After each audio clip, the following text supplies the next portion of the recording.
I love the cow I guy. love the cow guy. Love the cow Oh, I fucking love the cow guy. That guy, he's fucking cool. love the cow guy. I love the cow guy. Shit, I love the cow guy.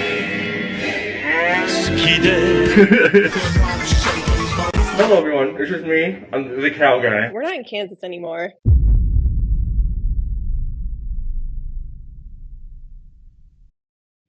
Hello everybody, it's me, the Alec Powers. Welcome back to the channel.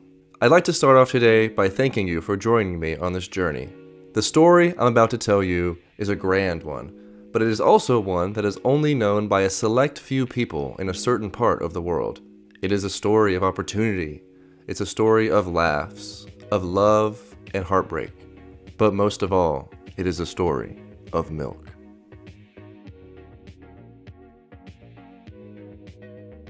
What you're seeing here are views of the University of West Georgia, located in Carrollton, Georgia. To the average person, it might look like any other college campus. It has students that go to class, a cafeteria, a theater, things you'd expect to see at an institution of learning. One thing you probably wouldn't expect to see here, though, is this. This, ladies and gentlemen, is the cow guy. Between the years of 2017 and 2020, it was not uncommon to see this figure roaming the campus at West Georgia. But what did he do there, you might ask? Where did he come from, and why do they call him the Milk Menace of Georgia? Stay tuned, because all of these questions and more will be answered right now.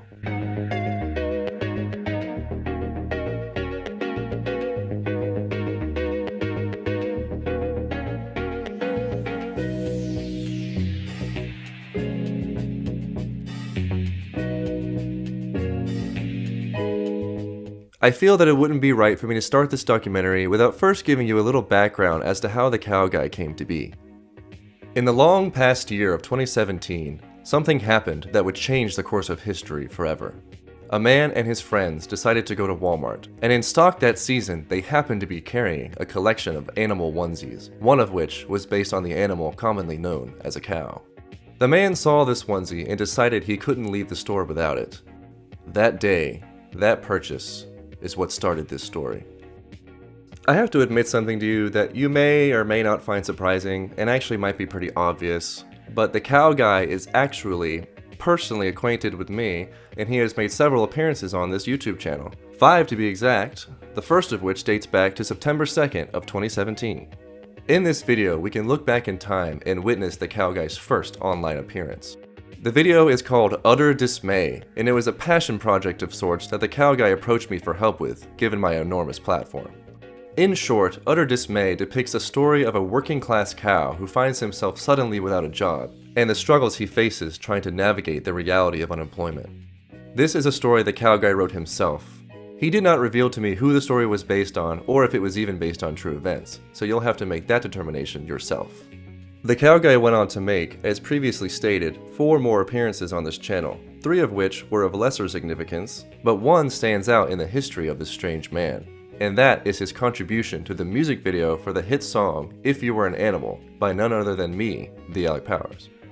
This was one of the earliest projects the cow guy worked on, and it set a precedent that he was not one to be overlooked by the public.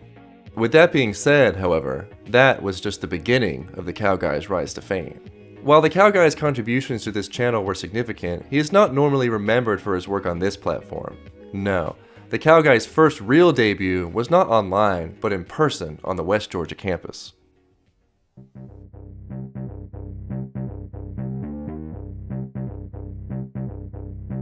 In 2018, reports became coming in of a man being seen in a cow onesie riding a Razor scooter that was much too small for him around campus. Usually he was only seen going from one place to another, but on occasion he reportedly carried with him large amounts of candy that he would throw to, and almost at, bystanders. I think it's like a Tuesday. I don't know what day it is, but it's just a normal day, or at least I thought so. I was sitting by the rec center, and I'm just, chilling, minding my business, and all of a sudden, this guy in a cow costume comes in, or he pulls up, more like, he pulls up on his, like, this Razor scooter, right? And I didn't really know what to think of it, but then he comes up to me and he hands me a flyer to this like political club. Like I think I laughed a little bit, but pretty much just like the entire time I was like, what's going on? And like, what is this?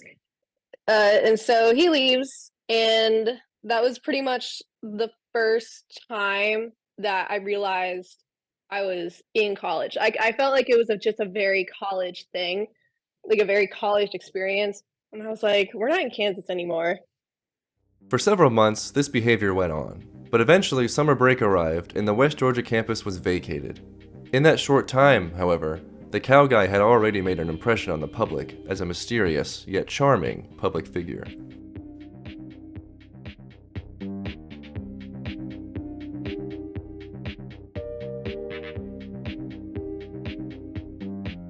So honestly, when I bought the onesie, I wasn't intending to become someone. I just thought it was kind of cool. And when I rode around campus in it, it was just, I've always been a little bit of a quirky guy, so it was just me being quirky as usual. I wasn't planning on being some sort of figure. So when someone approached me after the summer was over, and they said, "Hey, you're that cow guy, right?" I was kind of taken aback. I was like, am I a cow guy? And I kind of thought about it for a second. I was like, hey, you know what? That could be kind of fun. What if I am the cow guy? What if I took that and ran with it and I'll just see where I can go, what I can do with it. So my idea was to make it a little bit more official and start an Instagram page where I could post things and reach out to people and gain followers, and that's how the.cow.guy came to be. This is the post that brought the cow guy from little-known campus fairy tale to social media legend. It was a beacon to all who knew him and those who would soon. It was an unexpected surprise. It was an announcement. The summer was long, but not long enough for the cow guy to be forgotten. Because of the words of one person one day, this strange and bovine man had been inspired to take hold of his new identity and run with it, to see where its limits lie, to bring the name of milk to every person he could reach. The cow guy was not done yet. From there, the cow guy acted on just about any idea he had, and there were quite a few. Sometimes his appearances boiled down to distributing messages to the public, some positive, some neutral, but never negative. The cow guy sought to be a joyful influence in the lives of the people he met. Sometimes he would share anecdotes from his life, such as with these posts. Hey cow guy, do you have the... Oh my god. Whoa. See that guy right there? Looks like he's hit rock bottom. Well, that guy's actually me. Now, I bet you're wondering how I got in this wacky situation. It all started in the summer of '86. Hey everybody, it's me, the cow guy. And recently I learned a pretty cool cow fact. Cows typically sit down and stand up roughly 15 times a day. So to help you understand this concept, I think I'll give you a visual representation of a cow acting this out.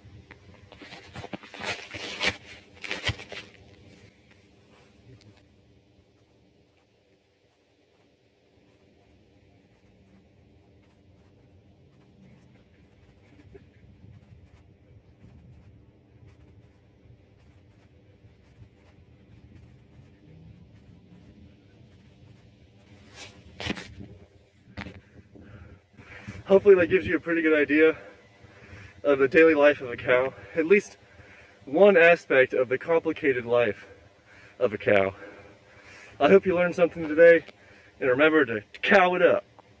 Occasionally, the cow guy would use his platform to promote campus events, such as Yoga Fest, or to remind people to vote in upcoming elections. There were Animal Crossing posts,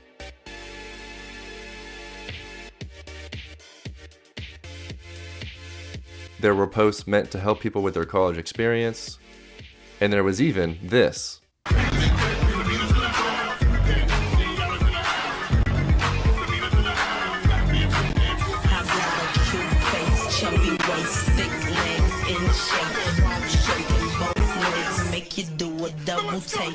This is when the cow guy started entering his meme era. To all the haters out there, I've just got one thing to say. ダメよダメなのよあんたが好きで好きすぎてどれだけ強いお酒でも歪まない思い出がバカみたい These next ones are ones that the cow guy specifically asked me to include in the documentary, or else he wouldn't let me interview him.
He's especially proud of those ones. One post in particular stands out among the others, and that's the cow plushie giveaway post, in which the cow guy randomly selected one of his followers to gift this little guy to. As you can see, it was a very useful plushie, one you'd do almost anything to get your hands on. Many people entered, but ultimately only one follower could win. Hey everyone, it's me, Tiny Cow, and as you might have guessed, it is now time to announce the winner of the first Cow Guy giveaway. And I am the prize for this giveaway, and as you can see I am very cute, so I hope you're all very excited about this. The winner was chosen randomly out of the, I think, 19 people that entered the contest, and the winner is Psychic Minds. Psychic Minds. I don't know if that's how you say it, but that's how I'm gonna say it. Anyway, I hope you're excited. And remember to cow it up. This announcement led to a meetup in Noonan, Georgia, where Psychic Minds received their one-of-a-kind prize. It was a joyous day, one that brought the cow guy community closer together than they ever had been. But, soon after, something happened that would shake that very community to its core and change everything.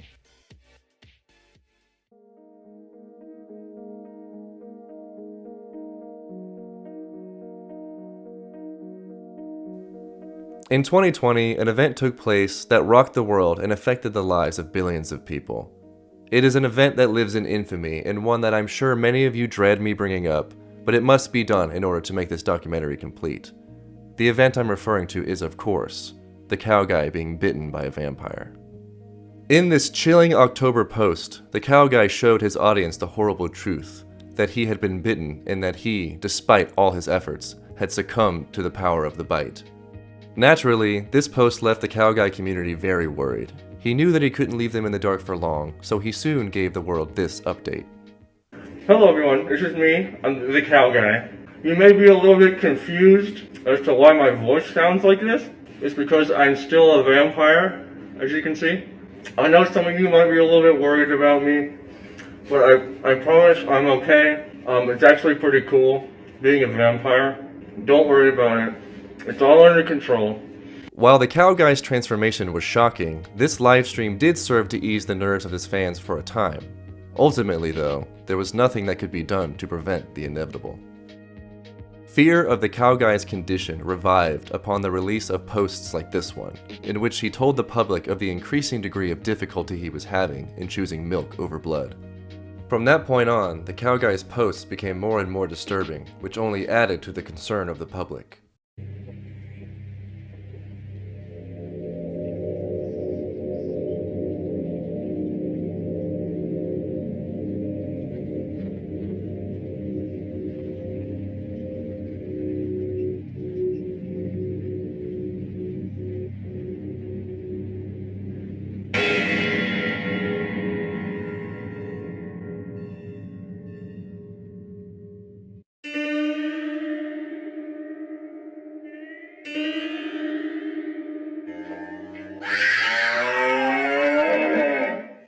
It was obvious that the cow guy was struggling, and as the world scrambled to find a solution that would save their favorite milk daddy, tensions rose all around the globe. How would they help him? What could they possibly do? And perhaps the most important question, how much time did they have to figure it out? Well, on October 20th, 2020, the cow guy answered that question for the world. Hello everyone, it's me, the cow guy. And as you can see, I'm still a vampire. And as you might be able to tell from the redness around my mouth, I haven't been able to overcome being a vampire and drinking blood. I can't help it. I keep drinking blood, and I feel like I can't fit in with regular society anymore. So I'm afraid I'm gonna have to go out into the woods and live with this local community of vampires. It's been really great getting to know some of you. You know, a cow's gotta do what a cow's gotta do. Well, a cow-pyre. I bid you farewell and a happy Halloween. I may be gone, but remember to cow it up. When this video was released, the world reacted. It was over. The cow guy was gone. Some laughed, some cried. Some shook their fists at the sky and cursed the world. One man, however, felt relief. So this part of the interview I actually have written down, so forgive me if you see a little rectangle. There's not much I can really do about it. But anyway, you know, being the cow guy was a lot of fun while it lasted, and I wouldn't take any of it back. The memories I made during those couple of years are very special to me, and it was nice to be kind of a local celebrity for a little while. At the end of the day, though, I wanted to do more with my life, and I really needed to move on. After a while, the idea of being the cow guy just wasn't sitting right with me anymore as it had been. As fun as it wasn't something I wanted to be forever. When I got bitten by that vampire, at first I was upset. I wondered about everything I was going to lose, but in the end, I had nothing to fear, because I actually gained much more than I lost. I gained freedom. I gained a brand new life. I want to say thank you to everyone who supported me during this exciting era of my life, but I also ask you to try and understand why I had to leave it behind. I'm happy now, as a cow-pyre. I think this is how things were meant to be. I'll leave you with this. If you ever find yourself faced with the opportunity to try something new, to commit yourself to a project or explore some unexpected or even unorthodox aspect of your personality, do it. See what you're capable of. Push yourself and remember to have fun with it. If you end up feeling stuck or hitting a point where it doesn't feel right anymore, you always have the option to give things a rest and move on to something else. You are in control of your own destiny. Never forget that, and never forget to cow it up. Alec, what was that whole thing about the milk menace of Georgia? No one ever called me that. Do you have any blood, by the way? I'm so thirsty.